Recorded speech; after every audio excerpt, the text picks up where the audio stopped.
السلام عليكم ورحمة الله وبركاته. ازيكم عاملين ايه؟ طبعا انتوا شايفين واكيد انتوا عرفتوا كده انا هعمل ايه. انا هعمل النهاردة صينية مسقعة باللحمة المفرومة. كلنا عارفين ان المسقعة ما بيخشش فيها البطاطس، بس انا للأسف ولادي بيعشقوا البطاطس جدا، فلازم بدخلها في كل حاجة عشان خاطر يرضوا يمدوا ايديهم في الطبق. فيعني هعمل صينية مسقعة باللحمة المفرومة، وهحط فيها كده هزق بالعافية البطاطس المحمرة. زي ما احنا شايفين البدنجان كده وجماله. البدنجان دلوقتي بيبقى جميل جدا من السنة، وبيكون انا قلت بس ايه يعني اوريهولكم، وبيكون مش مبذر وما بيشربش زيت كتير. تعالوا نشوف هنعمل ازاي صينية المسقعة باللحمة المفرومة والفلفل والبطاطس. هنمسك الاول حاجة البدنجان وهنقطعه بالشكل الطولي ده. طبعا انا غسلاه بالميه وبالخل ومظبطاه كويس قوي. هنقشره كده حاجه خفيفه، مش هنقشره كله عشان انا عرفت ان القشره دي بيكون فيها فايده. هاخد كده خطوط طوليه.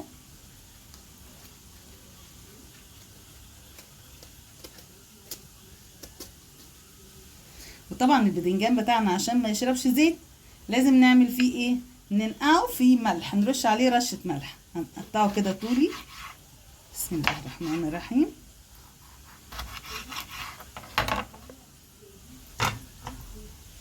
هاخد التانية وهكذا. جميل ومفيهوش بذر خالص. وبرده هشيل منه الايه القشره. هعملها كده ايه، مش هشيلها كلها ولكن هشيل بعضها عشان القشره فيها فايده. اهو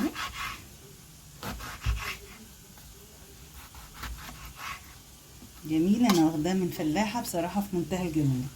شايفين؟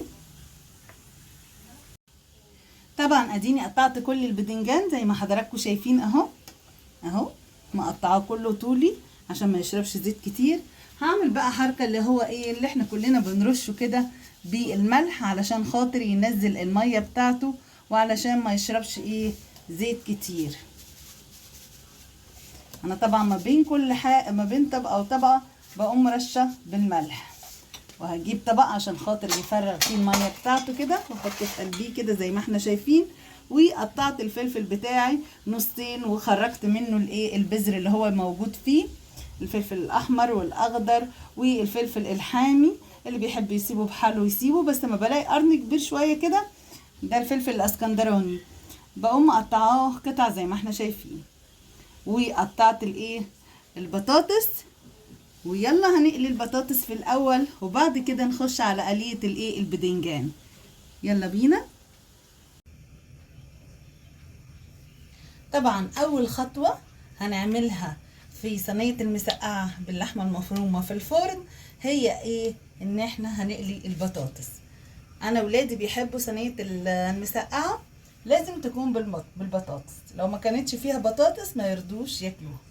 تعالوا بقى نشوف اللي هي الخطوات. اول حاجة طبعا بننزلها في الزيت هي البطاطس عشان الزيت ما يبقاش فيه حاجة ولا يسود. اول حاجة هنقليها البطاطس اهو. احنا حاطين الزيت، نجرب كده هو الزيت ايه، لسه شوية كده، شوية صغيرين. وهنقلي البطاطس بتاعتنا.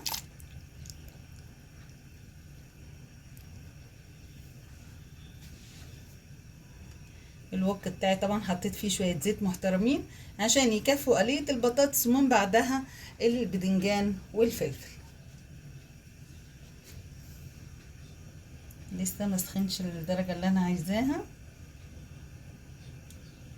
طبعا الكل بيعمل صواني الايه المسقعة في الفرن، لكن لو تبعتوا طريقتي هتلاقوا احلى طعم في صينية المسقعة. انا بصراحة واخداها من الشيف شربيني. انا بحب ابقى عنده حاجات كتيرة اوي انا بحب اعملها زيه، ومن ساعة ما عملتها زيه وهي ايه عجبت الولاد وعجبتني. يلا اهو بسم الله الرحمن الرحيم. بطاطس الزيت بتاعها لسه برضو محماش، احنا مستنيينه بس يحمى عشان احط عليه البطاطس يديني نتيجة. اجرب الزيت تاني. بسم الله الرحمن الرحيم.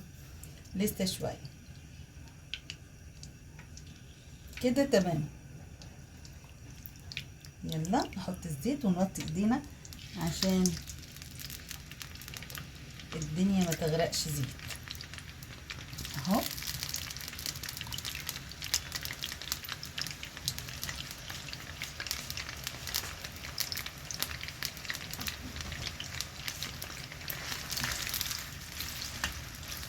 وهنستنى لما البطاطس تستوي نعمل احنا حاجة تانية.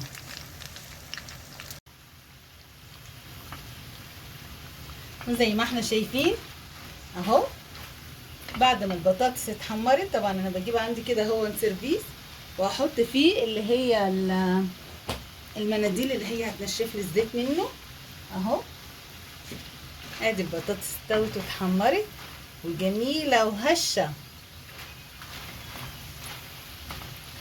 هطلع البطاطس بتاعتي بقى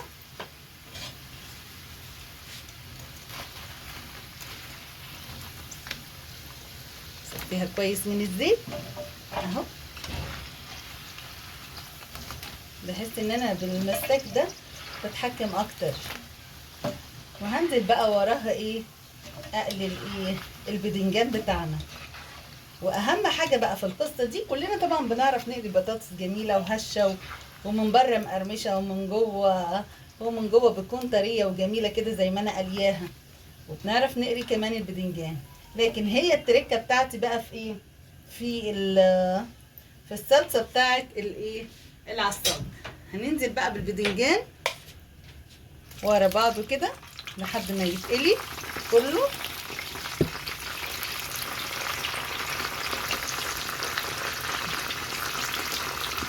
اهو،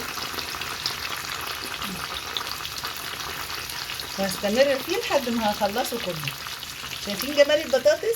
والله عايزه تتاكل كده. اتفضلوا معانا.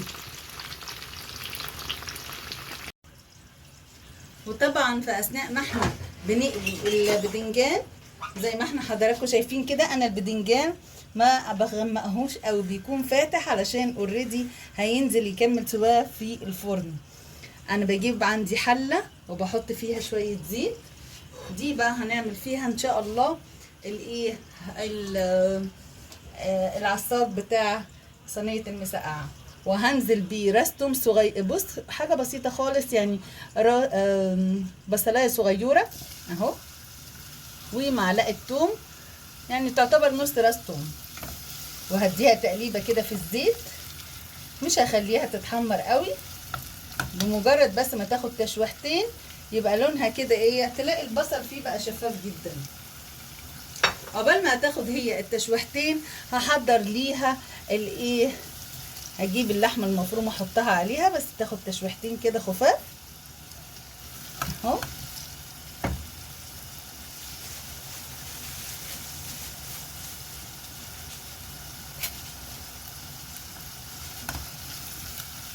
ريحه الثوم طلعت اهو مع ريحه البصل، هنزل عليها بالايه، باللحمه المفرومه بتاعتنا. ده نص كيلو من اللحمه المفرومه.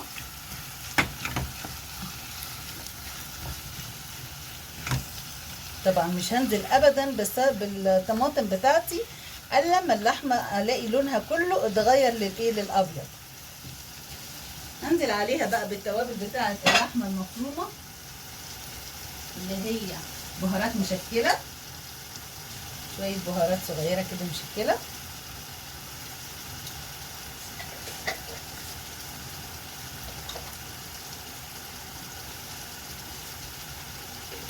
هنزل عليها بشويه فلفل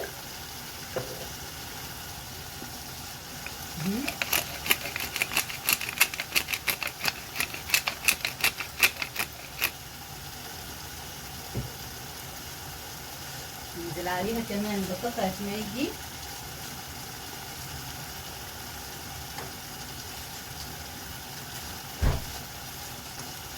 وهديها تقليبتين.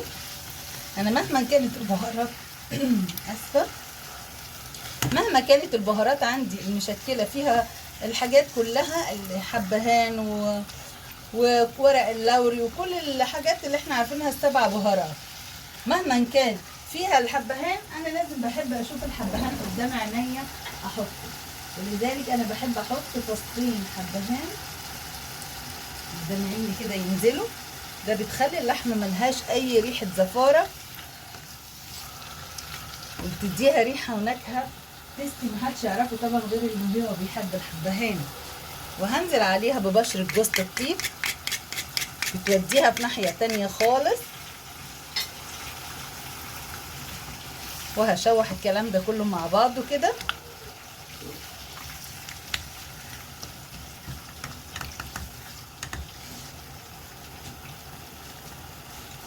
نحط شويه ملح بس مش هكتر الملح، وحطينا شويه فلفل. هحط كمان شويه فلفل لان اللحمه المفرومه بتعشق الفلفل الاسود، فلفل اسود فريش. وهشوح الكلام ده. وعقبال ما اللحمه بتاعتنا تستوي نص سوا كده، يعني مش هو مستوى كامل، بس عقبال ما تتشوح كويس انا هعمل هعمل بقى الطماطم بتاعتي. هجيب زي نص كيلو طماطم في الخلاط، واحط معاها قرن فلفل احمر وقرن فلفل اصفر وقرن فلفل سبايسي عشان تدي الطعم الجميل، ومعلقه سكر. ما تتصوروش الكلام ده بيخلي الطماطم مسكره قد ايه الفلفل الالوان. ان شاء الله حتى نص فلفلايه صفرا ونص فلفلايه حمرا، بس بتخلي طعم الصلصه بتاعتها مسكره جدا. اهو زي ما احنا شايفين كده، هو اللحمه المفرومه كلها اتحول لونها للون الابيض، وقبل قد كده خلاص هي دخلت في السوا. هحط لها اول ما تخش في السوا هحط لها شعره جينجر او جنزبيل، دي طبعا في استراحه. في الاسماء دي انا كنت ضربت الطماطم مع قرن الفلفل الاحمر وقرن الفلفل الاصفر عشان يديها تسكيره، ومعلقه سكر، وهنزل بيها كده زي ما احنا شايفين حضراتكم على على اللحمه المفرومه، تتعصج مع بعضيها وتاخد من طعم اللحمه المفرومه عشان تسكر اكتر الطماطم.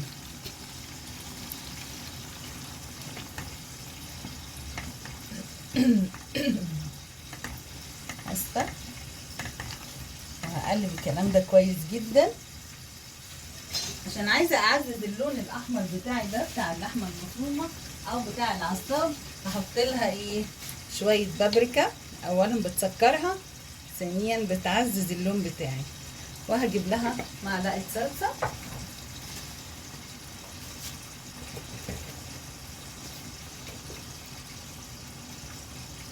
من الصلصه اللي احنا عاملينها. اللي عايز طبعا يشوف اللي هو الفيديو بتاع الصلصه اللينك بتاعها موجود، هسيبه لكم ان شاء الله ممكن في اول تعليق. وهسيب العصاج بتاعي يتعصج وتشوفوه ان شاء الله بمجرد ما يستوي.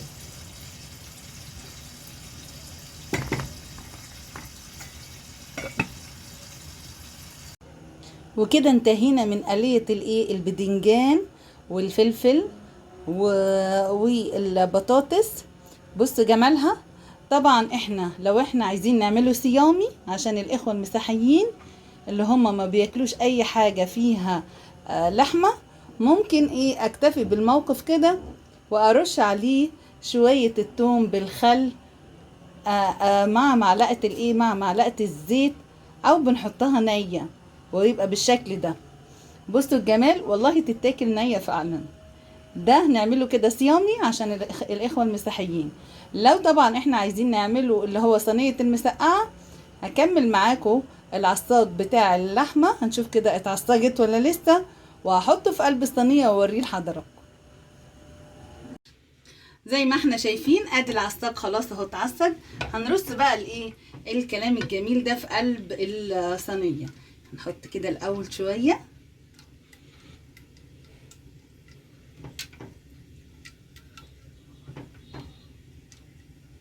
شايفين الجمال.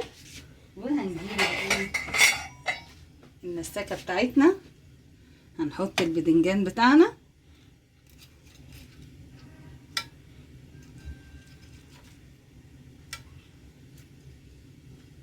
هنرصه زي ما بنرص ايه صينية المسقعة بتاعتنا او صينية البدنجان باللحمة المفرومة. طبعا احنا طلعنا منه الزيت كله. ولو انتم ملاحظين ان انا البدنجان بتاعي ما بحبش اسويه قوي طالما هعمله صينية في الفرن. تعالوا بقى هاتوا الكلام الجميل ده كده. الكلام القمر ده نجيبه كمان كده. وهاتوا البطاطس الجميلة بتاعتنا بنرصها كأنها لوحة اهو. يلا نكمل رص البدنجان بالفلفل الالوان بتاعنا الجميل اللي بيحلي وبيعسل اي اكله. ادي الفلفل بتاعنا السبايسي، ادي الرومي. هنستمر كده لحد ما هنكمل الرصه بتاعتنا اهو. طبعا ايه احط تاني شويه ايه لحمه مفرومه كده على البدنجان، وهنحط تاني في الاخر.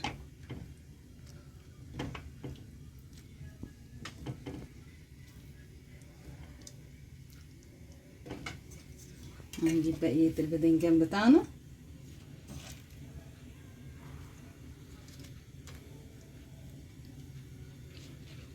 حاجة كده فوق من الرائع، حاجة كده ليها طعم وريحة واكل حرشة كده تخلينا نستعيد ذكرياتنا الجميلة اهو.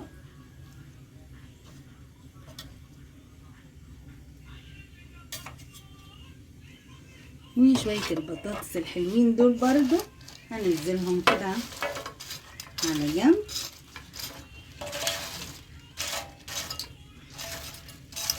يبقى كده احنا ايه رصيناها، بس هنعيد صياغتها تاني لو هي محتاجة رص تاني.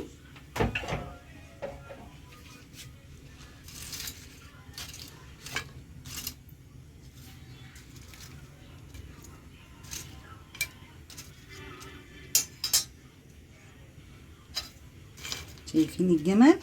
نجيب حاجة عشان خاطر نحط بيها العصار بتاعنا.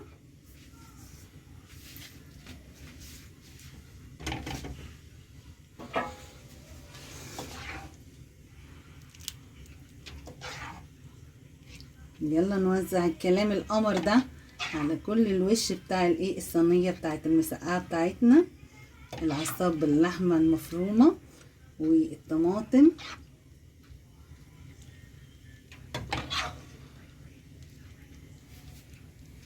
كأنها والله لوحة وبرسم فيها.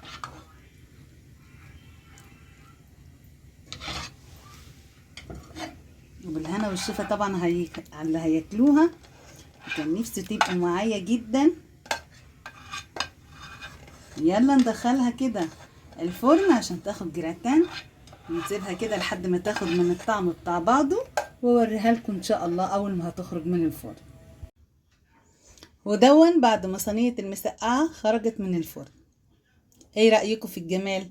مش بقول لكم لوحة وعايزة حد يرسمها؟